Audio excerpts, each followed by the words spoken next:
Thanks for coming. This is going to be a great Macworld.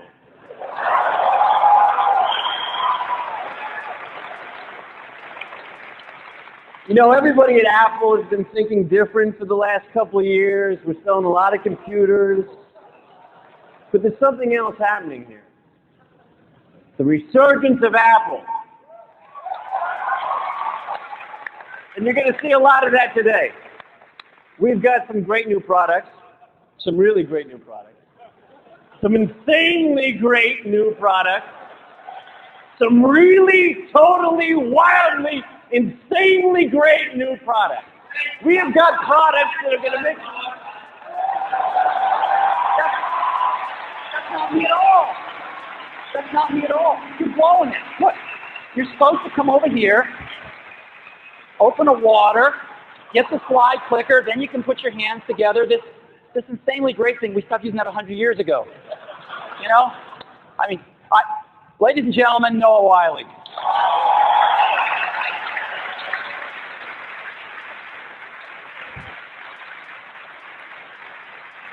I invited him here today so he could see how I really act, and plus because he's a better me than me. Thank you, thank you. I am just glad that you're not mad about the movie. What? Me upset? Hey, it's just a movie. But, you know, if you do want to make things right, you could give me a little part on ER. That'd be really great. Dr. Jobs, okay. Welcome aboard. Thank you very much. Thank you.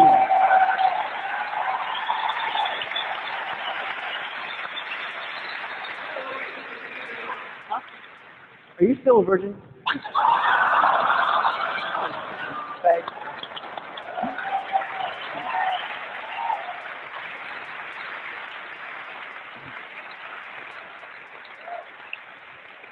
Ladies and gentlemen, Noah Wiley.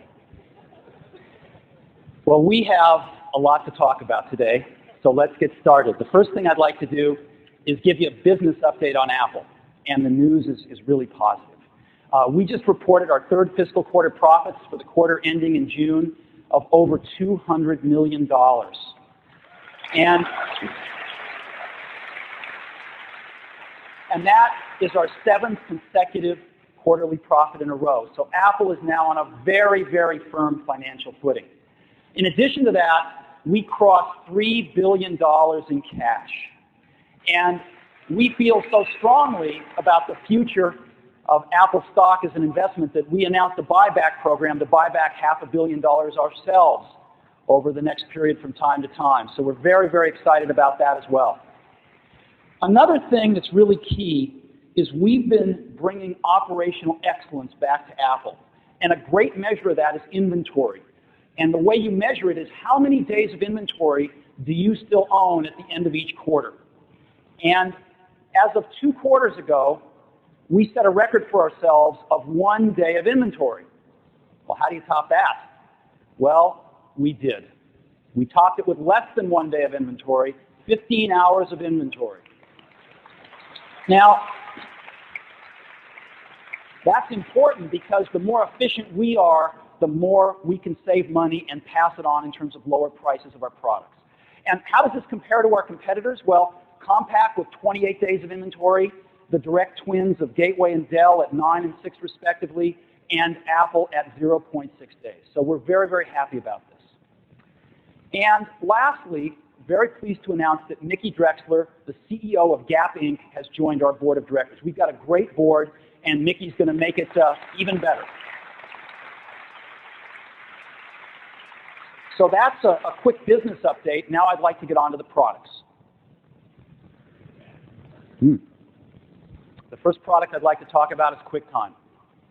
QuickTime is a core technology for Apple. We think this is incredibly strategic, and we think we are way ahead technically of anybody else. And the first thing to mention about QuickTime is that we recently hosted the largest internet event in history. Lucasfilm came to us and they said, would you please host the trailer for Star Wars I: The Phantom Menace? We want to put it out just in QuickTime because that's what our customers want. That our audience wants the quality that only QuickTime can give. And we said, sure.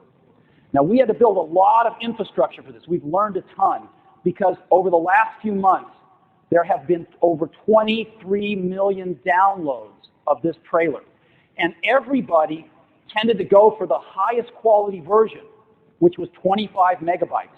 And so we've downloaded over 400 terabytes in the last few months. Off the charts. And the experience has been really terrific. Now, we also launched QuickTime 4. QuickTime 4 is the latest release of QuickTime, and it advances it in quite a few areas. We have some terrific new codecs in there to give us the best visual quality, the best audio quality. We also have a whole new look for the player, which has been very well received. But the largest single advance has been to add live internet streaming. We now do live internet streaming better than anybody on the internet for video and audio. And since we put this QuickTime 4 player on our website for download in the second half of April, there have been over 10 million downloads. This is huge. And so we are powering up with QuickTime, and we're going to give a real run for their money. So, what now? What do we do now? Well, today, we're announcing QuickTime TV. What is QuickTime TV? Well, we want to simply make the best experience for viewers to watch great video on the internet. And frankly, the experience isn't so terrific now for live streaming on the internet, as most of you know.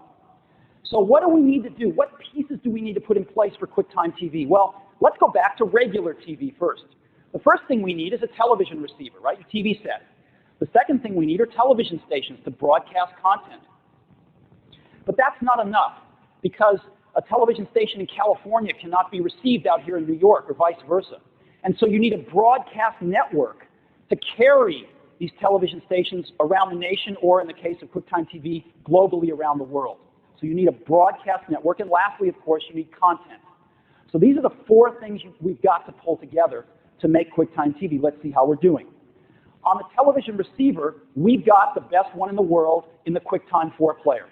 Far superior in quality to anything else out there we know of. What about the television station? Well, we did a pretty radical thing with QuickTime 4 live internet streaming. Rather than base it on proprietary protocols like all of our competitors, we based it on totally open protocols, RTP, RTSP. And so anyone can write a server.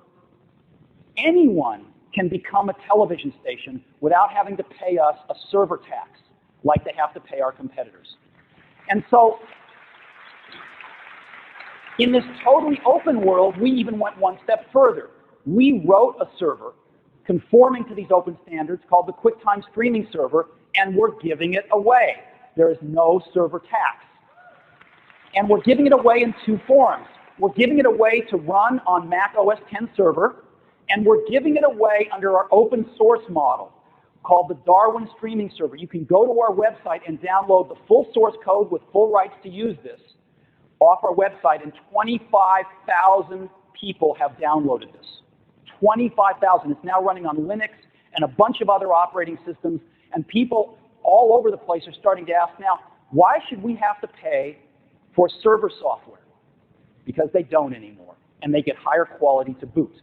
So that is our television station. Anybody can become a television station now on the internet without having to pay a server tax.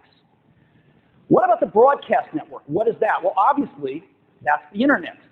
But it's not quite so simple. On the internet, there is so much traffic now that if you're trying to receive a broadcast in New York that's being broadcast in California, live streaming on the internet, it doesn't work so well. It gets interrupted quite a bit. The quality is quite low. There's no guaranteed transmission rates. And so the experience is not so terrific. Well, what are we going to do about that? We looked far and wide. We even had some of our own technology in-house. And what we found was that there was a company called Akamai, based in Massachusetts, that we decided to partner with on this. And we have combined our QuickTime streaming server technology with their internet rebroadcast network. What they've got is they've got over 900 servers sitting on the internet globally today. And those servers receive the QuickTime streaming broadcasts, buffer them up, and rebroadcast them to all the local recipients. So that when you receive a QuickTime streaming server broadcast on this QuickTime network, you're hopefully getting it from somewhere very local, and the experience is dramatically better than it's ever been before. And lastly, what about content? Content, we've got some awesome content on QuickTime TV. Some really great stuff. First of all, BBC World. This is BBC World News broadcasting 24 hours a day, live on the internet, 7 days a week. We've got Bloomberg Television, again, 24/7 on QuickTime TV network. We've got Fox News, 24/7. We've got Fox Sports. We've got HBO. We've got NPR Radio, National Public Radio. We've got the Weather Channel. And we have WGBH in Boston, some great educational content. And also today, we have some new content providers to announce that are now partners on the QuickTime TV network. The first is ABC News. Terrific quality news.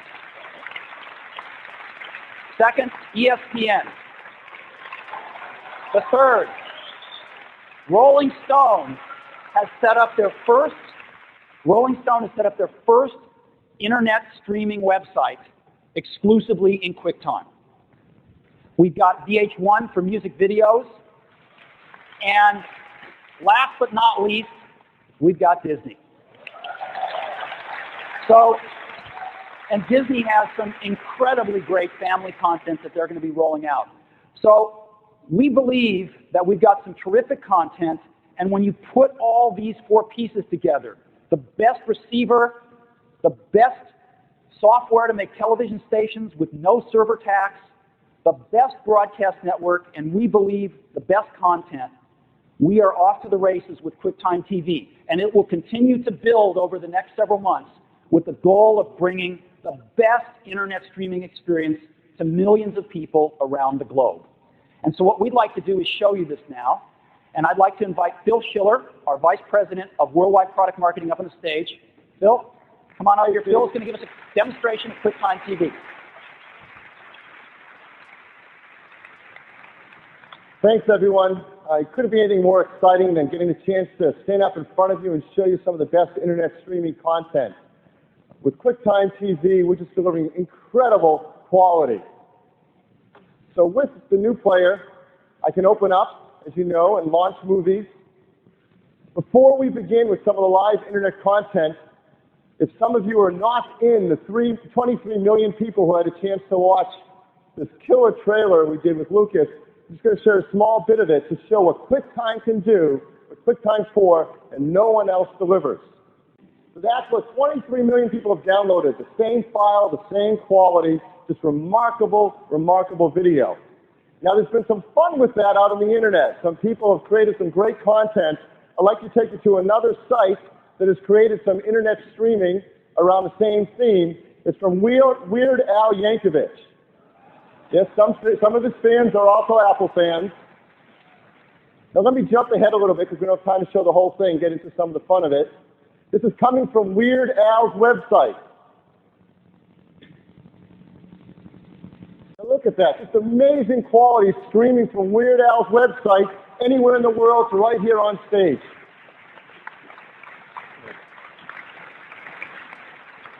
The content is just incredible. So that's a streaming movie we're watching, a video movie. Let's go to some of the live stuff out there on the internet. And jump up here. Now it is live TV. I honestly have no idea what's on this TV channels right now, so it could be just about anything. Let's jump to BBC World.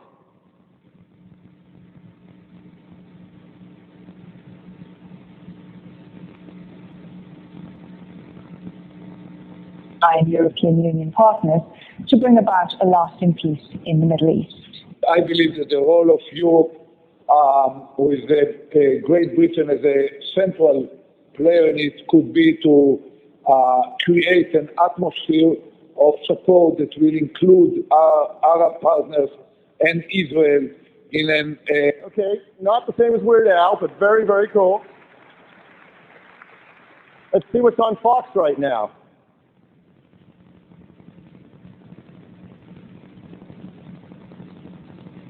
As you know, this has been a somber place for several days. Linda Surson is one of those people. Linda, how would you describe thank you for talking to us, first of all. We appreciate it very much. We understand it's not difficult for you.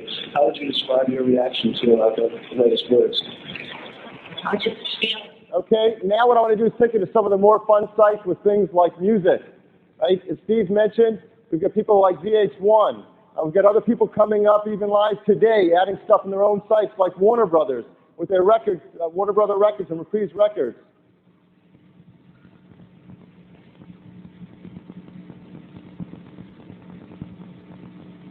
So now this is another example of something entirely different. I've clicked on Warner Brother Records. It's taken me to, this is an internet stream right now, but it's Flash. It's using Macromedia's Flash plugin, which integrates completely with our QuickTime Stream and allows us to create interactive content. Right? So right here I have a bunch of albums I can click on. Let me select one, The Living End. It's going to launch a music clip from The Living End. And you notice something, not only am I watching video, listening to music, but in the same stream, I've got interactivity right at the bottom there. While watching or pause like this anytime I want, I can actually click on interactive controls. In this case, with Reprise Records, I have a button right on the bottom that says, click here to buy this album. Let me click on that button in the QuickTime Stream.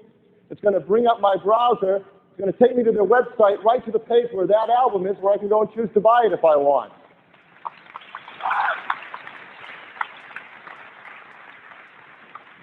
Pretty cool. Let's go to another company. Let's go to Rolling Stone. They have an awesome archive of video, music, interviews with great artists from around the world. Again, a QuickTime and Flash stream comes directly into my player. Any kind of design elements they want. This is coming over the QuickTime network. I can go and click. Let's hear an interview. Very talented guy. For my last example, I could stay here and play all day, but what I like to do is go to my favorite, Disney. Disney's also using Flash and starting to deliver some incredible content to people over the web. So this is the Disney Channel inside QuickTime TV. It's completely interactive. And of course you see a trailer here that they've put up from a very anticipated movie, Toy Story 2. Should we watch it? So I click on it, it launches another QuickTime window.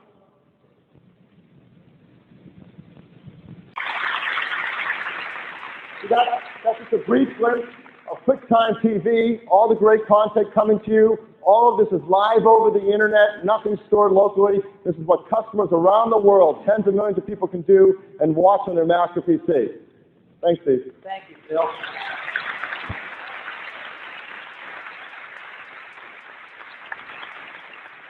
Looks like a good movie. Got to go see that one. You know, we are so excited about this QuickTime TV stuff, and more content is going to be rolling on to the QuickTime TV network over the next several months. It's just going to keep getting better and better.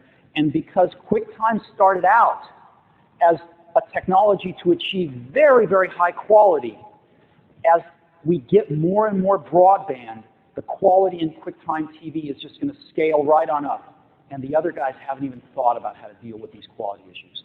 So we think we've got an incredibly strong strategic position for QuickTime TV and QuickTime in general.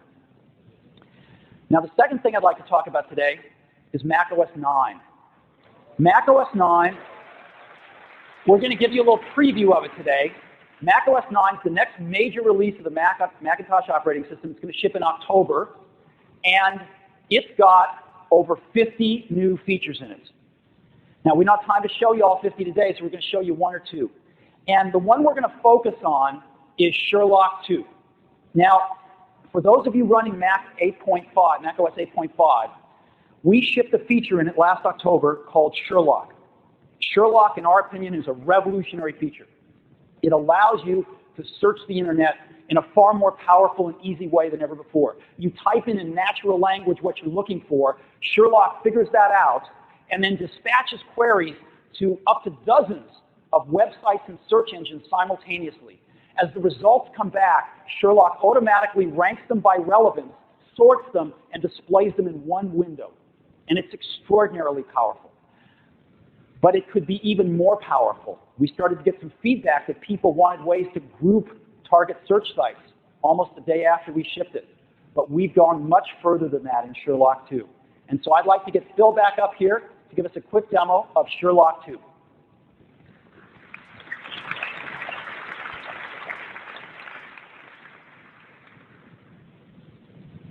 I had the most fun thing. I get to do all this great new stuff that you're all dying to get your hands on. You got to watch it. It's so exciting. We've got a Power Mac right here running a early release of Mac OS 9. So the demo gods are with us. Everything will work just beautiful. Things are going really rock solid and stable with our engineering team. They've given me this release so I can show you this one really great feature, Sherlock 2. And as Steve said, this is the coolest way to search on the internet. It really is like having your own search engine, your own search detective to find whatever you need. And it's done extremely well with our customers. I mean, we've heard tremendous feedback. They love using it, and it's made their lives a lot easier to find things faster than ever. So I'm going to do a first search here. This is the new Sherlock 2 interface. I'm going to use a search, the same kind of search I might have done before with the current Sherlock that you may use today with macOS 8.5 or 8.6. I'm going to type in a search. For those of you who know, yesterday was the 30th anniversary of the landing on the moon by Apollo 11. I'm personally a big buff of that. Yeah, thanks. Very interested in it. And so what I want to do naturally is go on the web and find what I can find. What stories are out there? What information is there about Apollo 11 and the mission? So what we have here is some of the search engines all over the web that you might go to one after the other to try to find stuff with different results. And with Sherlock, we've had over 100 plugins made in the first week of shipping Sherlock, and it's just grown from there. So we have a bunch in here. You click on the ones you want to use, and I type in my search and hit search. And it's really fast.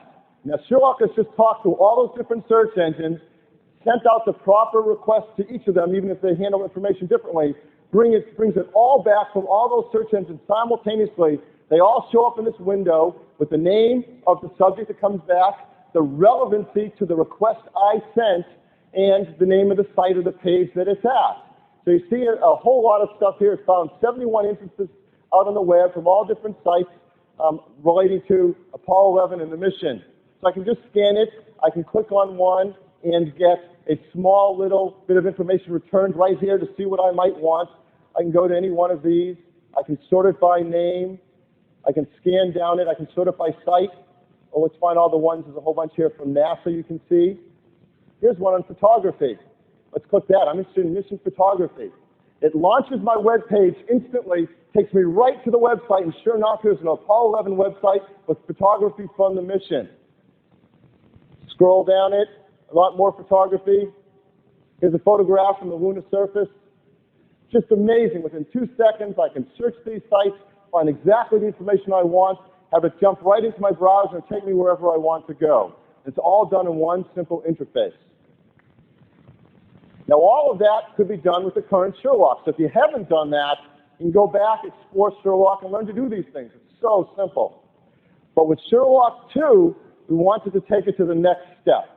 Customers wanted sets of these plugins, because there's so many, to be able to have different kinds of searches.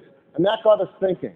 Well, not only can we combine these into sets for customers, and they can create their own sets, but we can create sets or channels of Sherlock plugins around different types of information.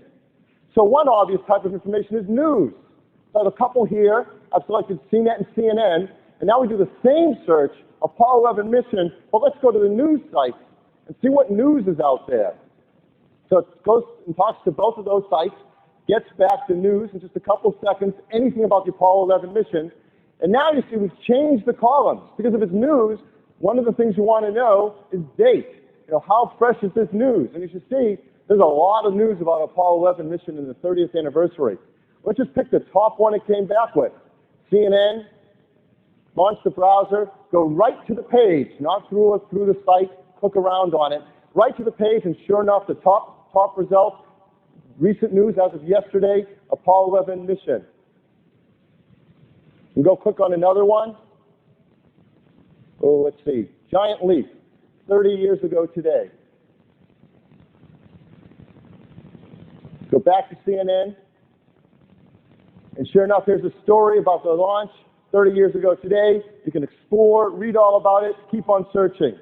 So just like before, with Sherlock 1, we can search for information, but now we're searching for news, not just anything on any web page. You can just imagine how far we can take this. We've got channels that let us do things like search for people. Wouldn't it be easy to find one way to click on a name and find anyone out on the internet? Let's say we want to send an email. I want to send an email to one of the Apollo astronauts, Buzz Aldrin. Maybe I'm a class and we want to communicate with Buzz. So there's a standard on the internet called LDAP. And LDAP is a directory services. A lot of companies use it too. Now it's incredibly easy to write plugins for LDAP servers, whether they're your own or anyone out on the internet. We've got 3 popular ones here, from Bigfoot, 411, and Yahoo. They're LDAP servers for people on the internet. I click search, and it's going to look with those search engines for any reference to Buzz Aldrin. And sure enough, here comes back. It's found 10 references. And look at number 2, Buzz Aldrin at nasa.gov. I think we found Buzz. If I double click on his name, it launches my email package and addresses an email to him. Just have to write my email and click send, and we're all done. Now that would be great right there. Search for information, search for news, search for people. Already we're doing more than anyone else has delivered. But there's one more feature I want to show you in Sherlock 2 that no one is doing, and it really is going to change the way people work, play, and do something special on the internet. And that something special is shop. I'm going to click on my shopping basket here. We have a number of e-commerce sites. And now I can simultaneously shop around the web, around different e-commerce sites, and shop for whatever goods I want, compare price, availability, exactly the kinds of things you want to do to make shopping fun on the internet. This time, let's go back to Apollo 11. I want to find items. In this case, I've clicked on Amazon Books, Music, and Video, as well as Barnes & Noble. I want to find any of those goods that have reference to Apollo 11. Now, as you know, those sites work differently, Amazon and Barnes & Noble, but with Sherlock, I have one easy interface that I know how to use that works the same no matter what information I'm searching for.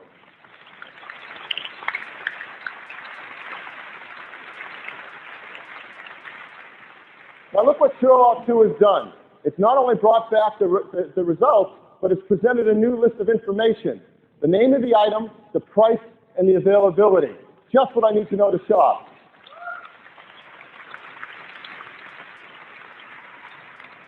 We can sort by name. I can sort by price. Some of them have no price. Perhaps it's a book that's out of print. Let's reverse it and look from top down. Look at the most expensive item on the books and CD-ROM site. I can sort by name and find the item at 2 different websites and compare the prices and do comparison shopping. Well, here's one. Let's see. First in the Moon, what was it like? Let's double click that. It's available in 2 to 3 days, just over $11. I can handle that. So it takes me right to the web page with that item on it on Amazon, and all I have to do is click add to my shopping cart, and I'm ready to buy it. So literally find it, go right to it, and purchase it. So easy. Now let me show you how fun it can get. Let's go back, select our search engines again, and this time, let's check Amazon auctions and eBay. And let's look for rare auction items that have anything to do with Apollo 11. We click search, and it's gone out, and it's found on those auction sites anything to do with Apollo 11, sorted by name, sorted by price, and can sort by availability. Now remember, these are auctions. So now we're going to see things that are up for auction for the next 4 days, something that's up in 1 day. I can quickly scan through and know which items I'm interested in and how fast I better worry about them because they're about to end soon. If you get close to one that's ending, you'll see it there in minutes. Here's one of the cool things. Let's sort by price. Top item, $10,000. I don't think so. I don't think so. I'm a fan, but not that much of a fan. Let's pick something else. Apollo 11 original print, $100. There's still 5 days left in this auction. Let's double click on it. It's going to take us right to the Amazon section. It tells us I can add a bid by simply clicking on the bid, or let's see a description. And those are the prints that are available for auction right now that I can add my own bid. So it's that easy to shop across the internet, to find things for books, for movies, for videos, for toys, for auction items, and comparison shop, find out when things are available, and shopping is never going to be any more fun than when we get Sherlock 2 out there. Thank you, Phil. Phil. Phil. Phil. Okay, thanks. Thank you very much. That's awesome. So we think Sherlock 2 is going to be really, really hot. And there are over 49 other new features in Mac OS 9. It's going to sell for $99. In October, you get a whole new Macintosh for $99. And we look forward to getting your reactions when we ship it. Now, we come to the systems.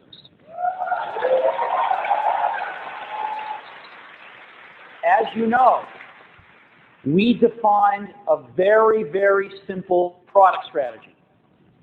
4 products. A desktop and a portable in the pro space, and a desktop and a portable in the consumer and education space. And we thought if we could focus on 4 great products, put our A teams on every one, we could really satisfy our customers. And as you may know, we have 3 of those products shipping today. On the pro side, we got our Power Macintosh G3. It is more powerful than any other PC you can buy at any price. It is the #1 choice of creative professionals around the world, and it's doing great. On the Pro portable side, we introduced our new PowerBook G3 in May. It is wonderfully thin. It's 2 pounds lighter than the model it replaced. It is the fastest portable in the world, beautiful 14-inch screen, and we're selling them even faster than we can make them. So we're very excited about that product too. But today, I'm going to talk about the consumer space. So first, let me start with an update on our consumer desktop, which is iMac. iMac is doing phenomenally well. As you know, we introduced the 5 colors. Our code name internally for that was Lifesavers. In only January of this year, that's 7 months ago. Seems like a lot longer, doesn't it? Because these things have taken off like a rocket. We shipped more iMacs last quarter than any time ever since the product was announced. So iMac is going gangbusters. What's really interesting, though, is that iMac has become almost pervasive in our culture, and yet it's less than 1 year old. Doesn't it seem like it's been around longer than a year? We started shipping iMac last year on August 15th. So iMac's first birthday is in a handful of weeks from today. And I'd just like to review a few things that have happened during this last year. By the time iMac is 1 year old, we will have shipped a little shy of 2 million iMacs the first year. And what people are doing with these things is extraordinary. In the US, almost 90% of iMac owners, that's 9 out of 10, are using their iMac to surf the internet. And it really validates why the I is an iMac. Around the world, the average is 1 out of every 3 iMac buyers is a first-time computer owner. 1 out of every 3 is new to the Macintosh install base. And iMac's 1-year anniversary also marks the 1-year anniversary of us adopting Universal Serial Bus. When we were designing the iMac, we realized it was our chance to take a big leap forward in how iMac communicated with peripheral devices. And we dropped the legacy I/O that Apple had for something much better, something 30 times faster, something that really extended our leadership in plug and play because you could plug it in and unplug these peripherals even when the power was on. And the device drivers would just automatically configure on the fly. Much, much better. And so we decided to take the leadership role in USB. And we started evangelizing all of the device makers. And I'm proud to report that it's worked. We started off with 25 USB devices last September. There are now 125 shipping USB devices, with another 100 announced on top of that that will be shipping in the next few months. So very shortly, almost 250 USB devices are going to be shipping, and this is terrific. And I'd like to just highlight a few of them for you. NEC has just come out with a portable scanner. If you're into scanners, you've got to see this. I've got one here to show you. This little tiny, beautiful scanner is all based on USB. It's a flatbed scanner. It plugs right into your iMac's USB port. It gets its power from the iMac, so there's no wall transformer to come along with it. So if you need a portable scanner, this is very hot. Another thing that people have been asking for a lot are multi-function printers. These are devices that print, scan, and fax all in one unit. Well, there are 3 of them being introduced at the show today. 2 by Epson. Epson's got a great one for the consumer. Again, print, scan, and fax. And for a little bit more money, they've got one with a flatbed scanner on it. These are extremely high resolution, beautiful color devices, all USB. Canon is also introducing one at the show. You can see all of these in our booth. So we are really, really happy with the progress of Universal Serial Bus, and of course we are rolling it out across our entire product line. Another thing that's happened in iMac's first year is there have been almost 4,000 new and renewed Macintosh applications announced since iMac shipped on August 15th. And this is essential. It means that developers are coming back to the Mac and are recommitting to the Mac in a very big way. And this is one of the most important things we do, and I think we've seen a tremendous amount of success during the last year. And I'd like to highlight just a few of those for you now. One is Disney. Disney does great CD-ROM products around their films. And again, I'm very pleased to report that when Toy Story comes out, they're coming out with 4 great CD-ROMs, all 4 on the Mac, day and date with the movie. So they're doing some wonderful family products on the Mac that will be coming out this fall. Another one I'd like to highlight is a game from Bungie. Now, we put an initiative in place to get games back to the Mac. For some reason, Apple forgot about gaming, and gaming is really great. So we went to the best game authors in the world, and we let them beat us up. And they did. And they told us what we needed. They said you need much better hardware 3D acceleration, and you need to choose the highest performance software to interact with that. So we have a great software platform upon which to write our games. And that software platform is OpenGL. And so we started building much higher performance 3D hardware into every computer we make, and we adopted OpenGL and implemented it. We now have one of the fastest, cleanest implementations of OpenGL out there. So we are starting to see some great games come back to the Mac, but this is one of the coolest I've ever seen. This game is going to ship early next year from Bungie, and this is the first time anybody has ever seen it. It's the first time they've debuted it. And so I'm very happy to welcome on the stage Jason Jones, who is the co-founder of Bungie and the Halo project lead. Halo is the name of this game, and we're going to see, for the first time, Halo. Welcome, Jason. Thanks, Steve. Yep.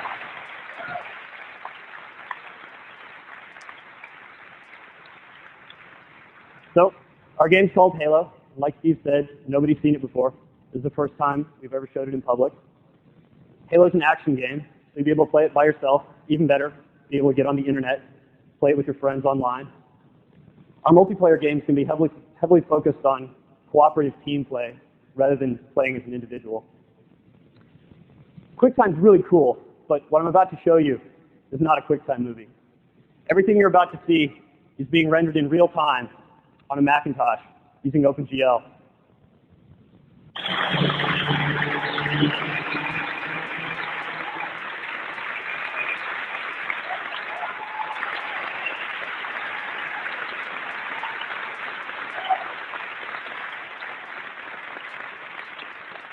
Thanks a lot.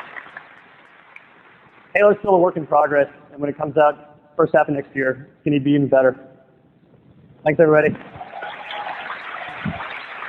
Woo! That's the best yet, isn't it? Isn't that awesome? One more thing to show you today in the application side. We are really pleased to announce that IBM is going to be bringing their VIA Voice speech recognition technology to the Mac. And this stuff is world-class stuff. It's wonderful. And I am very pleased to invite Ozzy Osbourne up on stage. Ozzy's the general manager of IBM Speech Systems. They're going to give us a demo. Ozzy? Hi, Steve. Steve, it's great to be here. IBM and Apple have had a long relationship over the past years, and it's just great to be able to announce our leadership speech technology VIA Voice on the Mac platform. We really are excited. I think this is the first of a long story about where we're going to get to in speech enabling a easy-to-use interface, the Mac, and we're going to make it easier with voice recognition. But instead of talking about it, I think the best thing to do is to demonstrate it. What I'd like to do is introduce Jeff Kuznets from our development lab to come up and give us a show. So Jeff, come on up.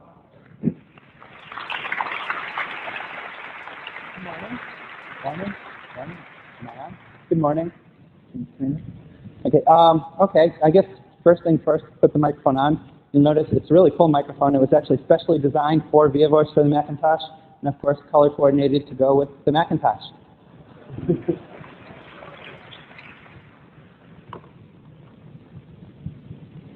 Mom, comma, new paragraph. Check it out, exclamation point. I'm sitting on a stage in New York City with Steve and Ozzy, period. No, comma, not that Ozzy, period. This one doesn't eat that, period. He talks to computers, period.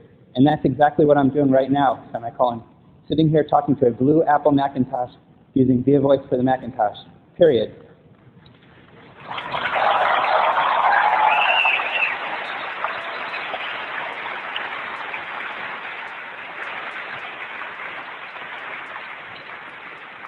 Transfer to Microsoft Word. And we're done. So you can see that we have some great technology. It's great to be on the Mac platform. We have a lot more to show you. If you come by our booth, we can give you a great demonstration. And we are raffling off iMacs one a day. So come see us in the consumer booth. Thanks, Steve, and it's great to be back with Apple. Thank you.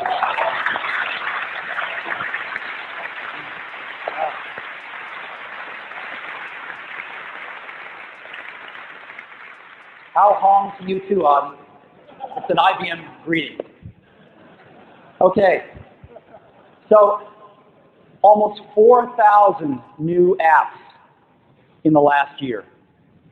And those apps contribute to the over 13,000 Macintosh products that are shipping today that you can go and see in the Macintosh Products Guide on apple.com. So please check it out. 1 year. And that is our iMac update for today,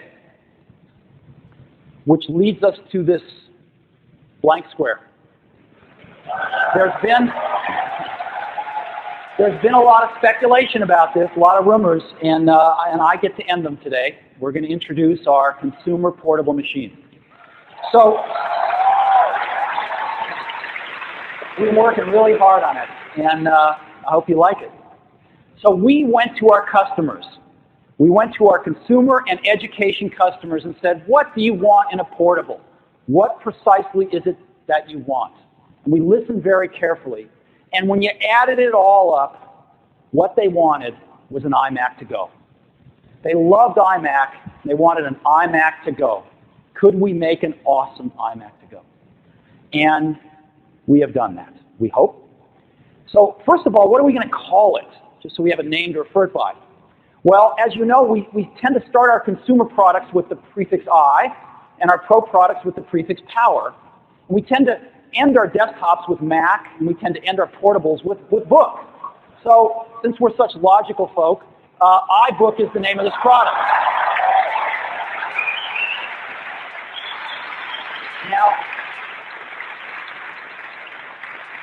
Now what is iBook?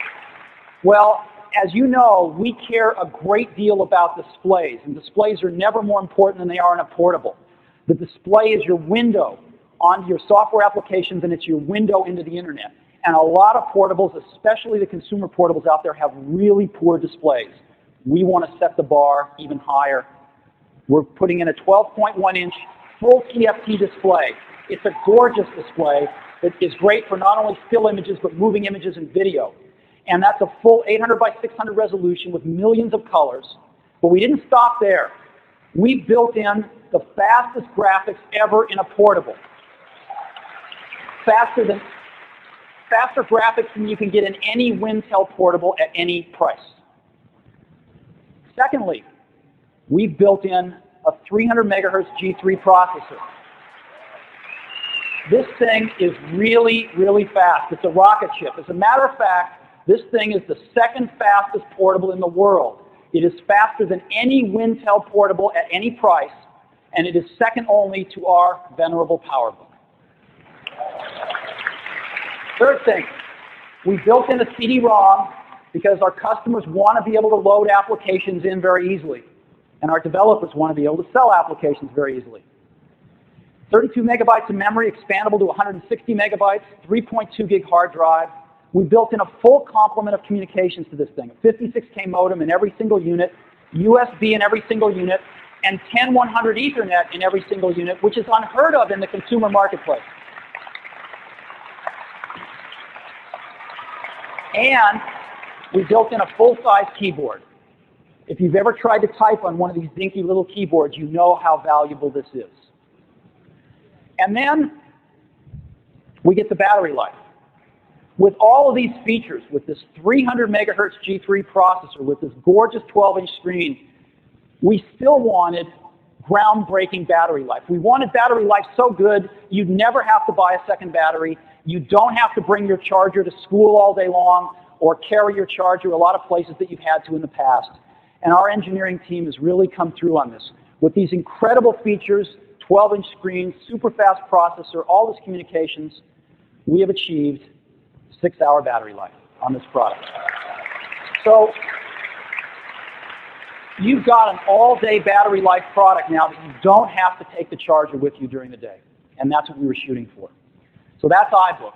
And what I'd love to do is show it to you right now.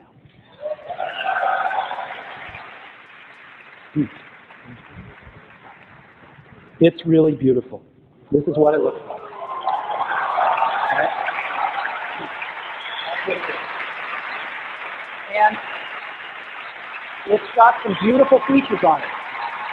First of all,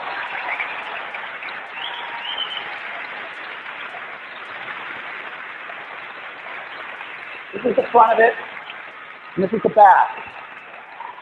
This is the side. Now, this is made incredibly durably. This is polycarbonate plastic, the stuff they make bulletproof vests out of. But we've gone one step further. We've double shot it in rubber all the way around. So what you see in orange is all rubber. It feels wonderful, and it makes the unit even safer to travel with. Again, all on the back. When you open it up, it's really beautiful inside. Again, full-size keyboard and pointing device, beautiful 12-inch screen.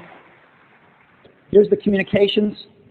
On this side, the communication port's all on the side. CD-ROM comes out this side. And let me tell you a few other really great things about this. One of the most incredible, it has a handle. And so it has something that no other portable on the market has. But it's also missing something that every other portable has.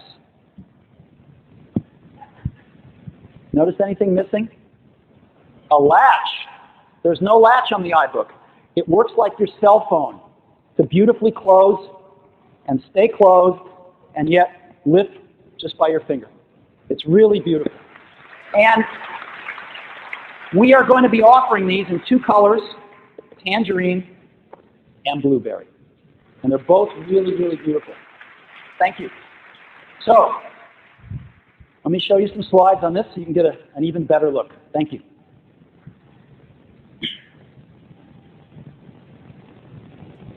Now,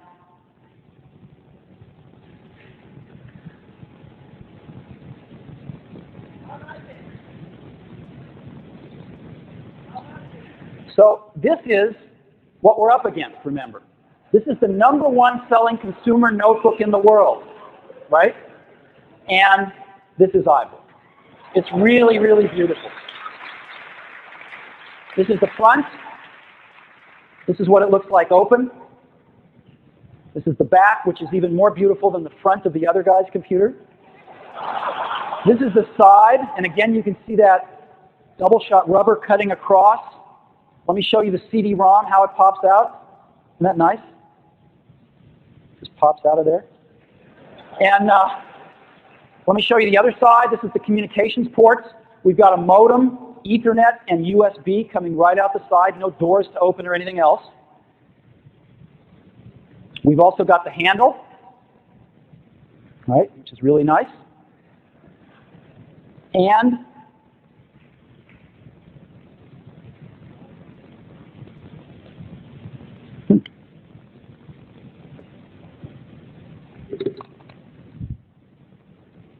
this is the charger. It's really beautiful. It's this little round thing. You know how you have to wind the cable around the brick now? Not anymore. This thing has a cable wrap built right in it. It's really beautiful.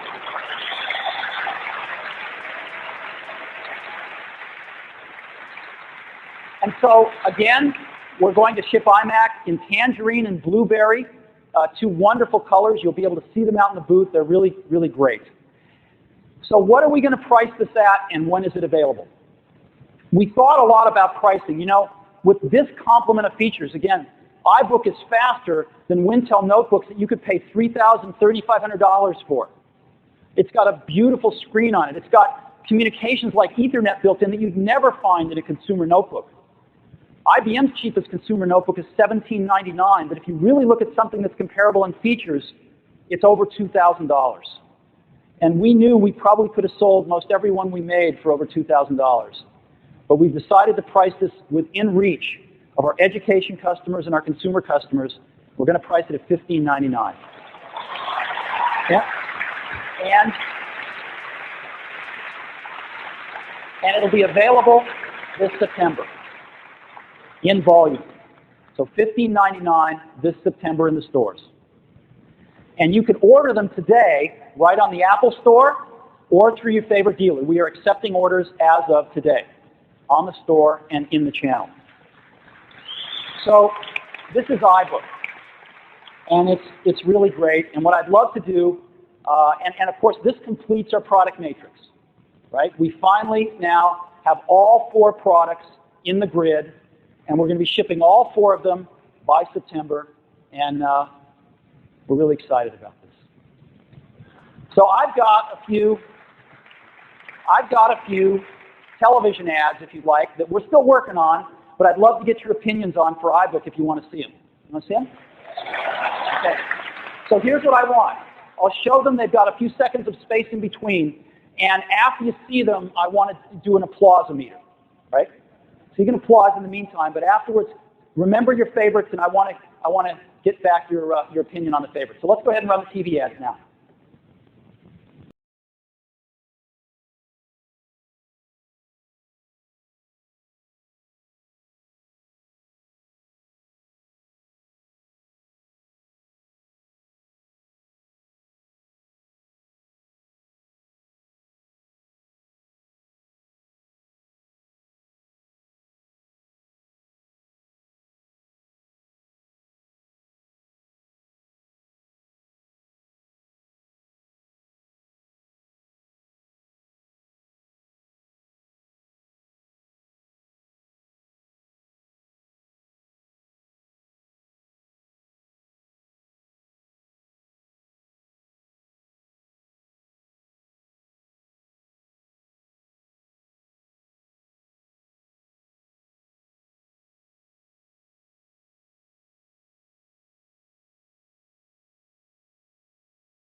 everybody that liked number 1 the best, please clap. Okay. Everybody that liked number 2 the best, please clap.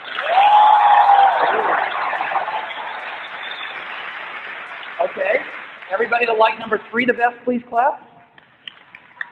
Okay. And everybody like number 4 the best, please clap.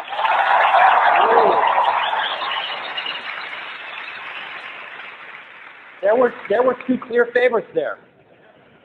Well, good. We'll pick, and you'll see them on TV. But thank you. This helps us a lot.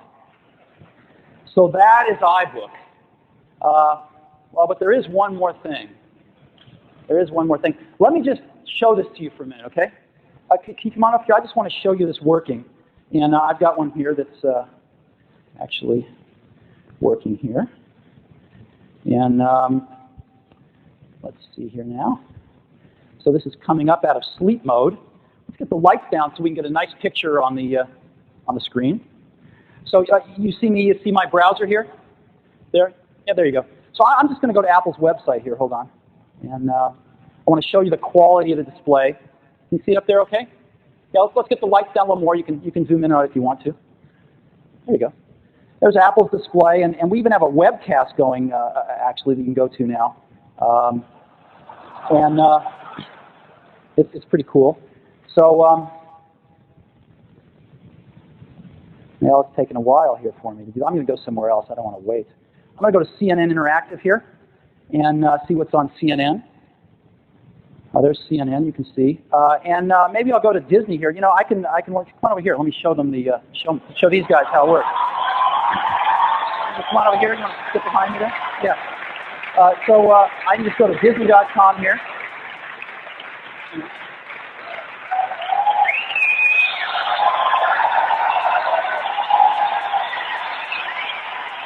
Oh, you notice something? Thank you. You notice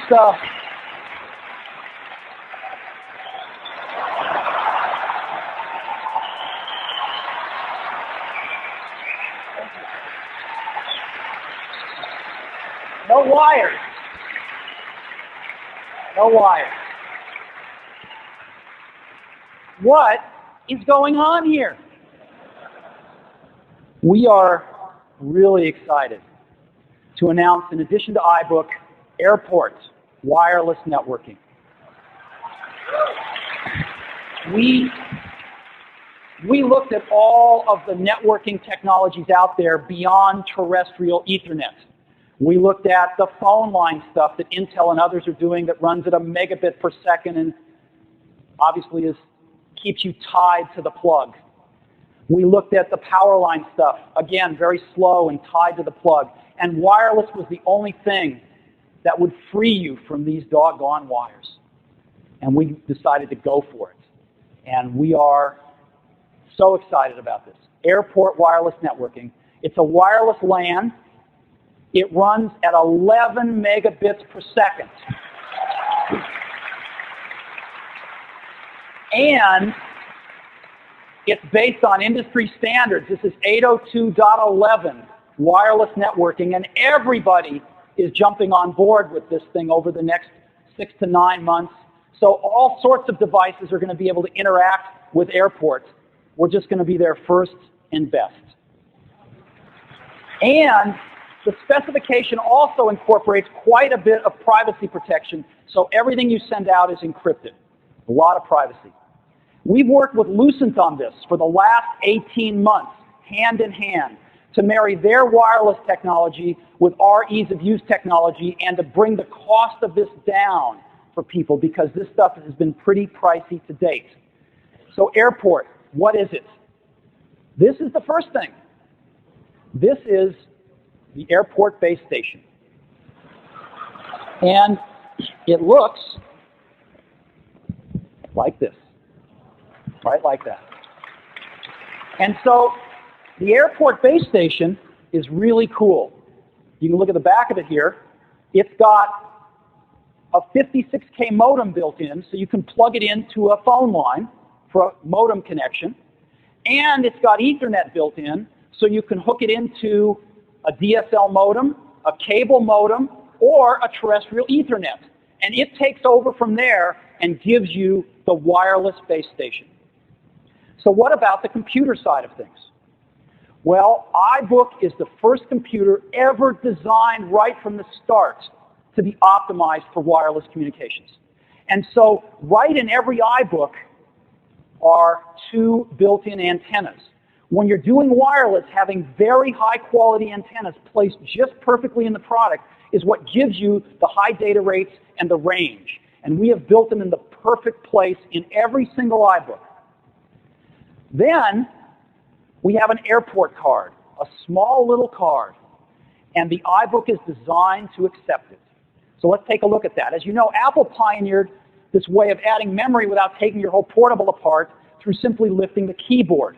Well, we have enhanced that now to take an airport card. And as you see, there's a space right there in every iBook ready for an airport card.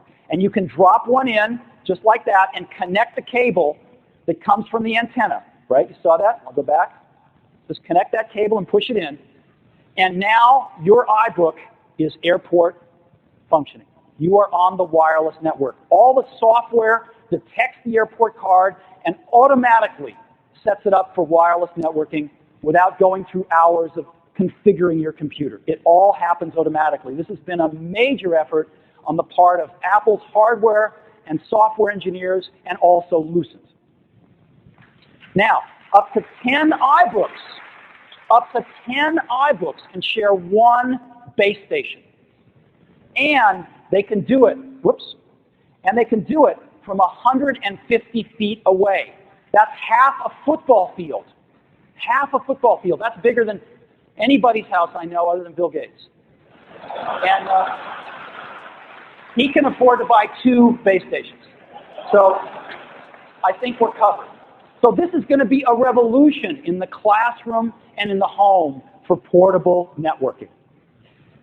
Oh, 10 iBooks, 150 feet, and that's airport. So what I would love to do now is tell you the pricing on this stuff, and we'll go to a demonstration. $99 to buy an airport card to plug into your iBook. $99.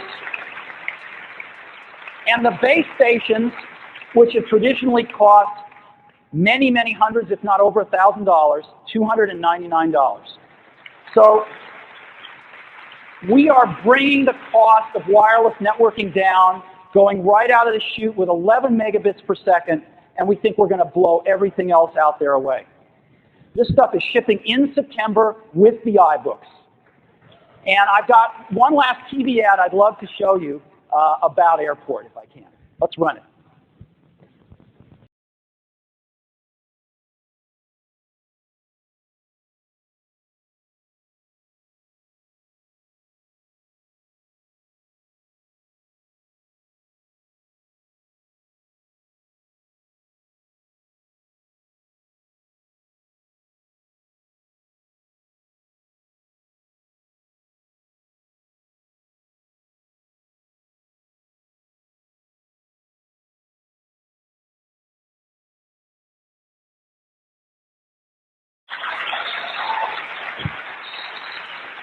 Oh.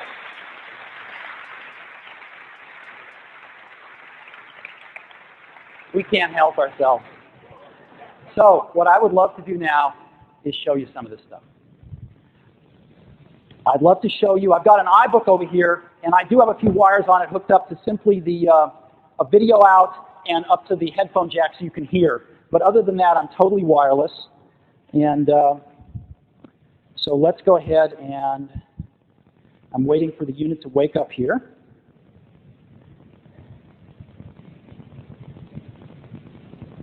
There we go. You ought to be able to see it on the screen. There we go. Okay, good.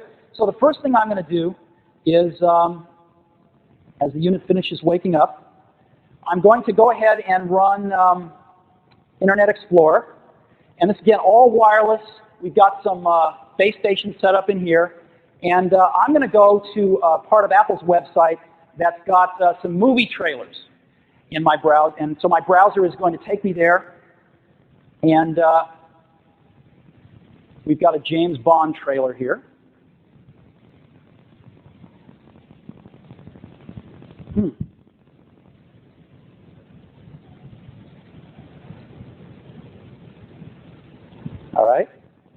We're going to try again.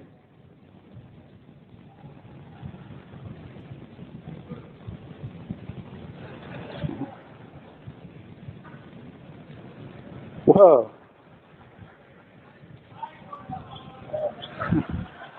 Oh, new window, sorry.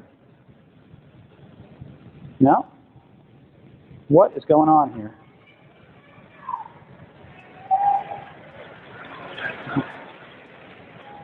Here we go. And so I'm going to try this. If it doesn't work, I'll try something else. So here we go. The trailer is pretty cool. It's of course, a lot of bandwidth on these trailers. So let's go ahead and this is all happening over wireless networking now.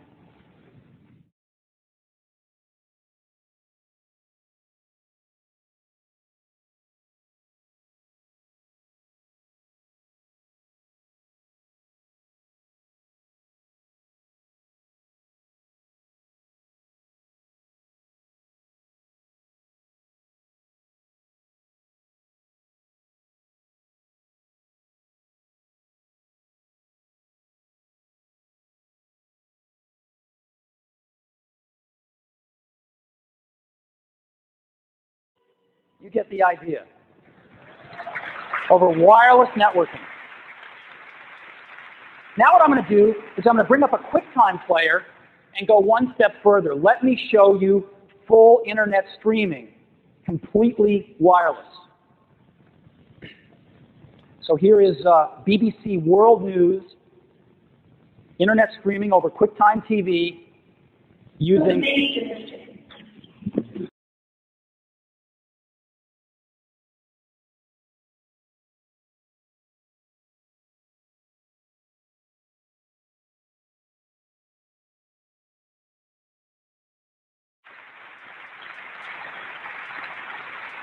Now, I'm going to do one last demo. This is an application written by a company called ImagineWorks. It's an educational application, and what it does is it allows us to hook up an accelerometer to the USB port of any of our computers, so we've got one hooked up to an iBook. And this application is transmitting that accelerometer data from an iBook that Phil Schiller has to my iBook here. And so we'll be able to see it on the screen. So I'm going to go ahead and connect to Phil's iBook here. And I've got to type in a magic incantation here. phil.inch.com. All right. Now, hopefully I will be connected to Phil's iBook. I think I am. Phil, you want to rattle your iBook up and down, get that accelerometer going? There it is. There's Phil. And so this is all happening totally wireless. Now, to prove that to you, I've asked Phil to do something he's never done before, and I told Phil he's going to get into the Demo Hall of Fame if he'll just do this one simple thing for me. So Phil, where are you?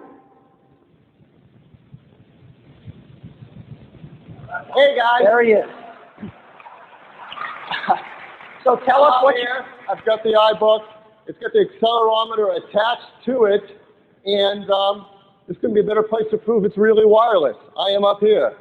Well, that's great. So what are you going to do for us, Phil? I thought maybe I'd just throw it off the side and try to get some acceleration going. Well, that could be good, but I think it's something a little more drama to it. I think you should jump. I'm sorry, I don't think the mics are working. You said what? I think you should jump. All right. I don't know, you guys think I should do it? I don't think I know anybody really out there. Okay, so why don't you go ahead and rattle a PowerBook. Prove it. Just to show us it's still working here. There we go. So any last words you want to say, Phil? Well, I did a demo of Apollo 11. Since it's the 30th anniversary, it's probably the appropriate thing to say is this is definitely one small step for a man and one giant leap for wireless networking. Okay. So let's count Phil down. We're going to go 3, 2, 1, jump. Ready? 3, 2, 1, jump. Woo!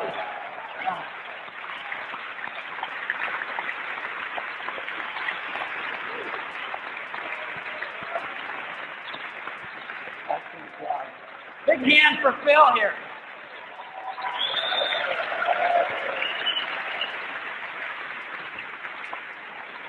We do Apple. Thank you. You know, nothing is beyond the call of duty at Apple. So, we've now completed our product strategy. We have all our products shipping starting in September. We worked very, very hard to do this. And we have a lot of Apple people in the audience who represent everybody at Apple who's just worked really hard. And I would love it if all the Apple folks could stand up for a few seconds, please. I'd like to give them a round of applause.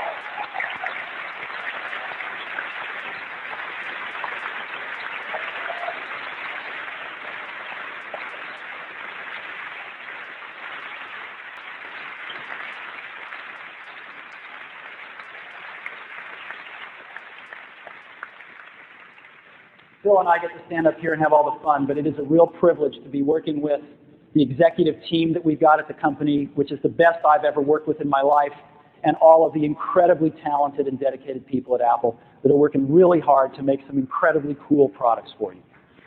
So, as we conclude today, I would like you to be the first people to actually see iBook up close, to see it with its airport wireless networking working. And so could I please get the lights up? Lights up. We've got 100 Apple people in the audience that each have an iBook with airport wireless networking working. Can you guys stand up, please? And so there's somebody not too far from you, and you can get your hands on an iBook and be the first people in the world outside of Apple to actually see it. So thank you very much, and we'll see you at the show. Bye-bye.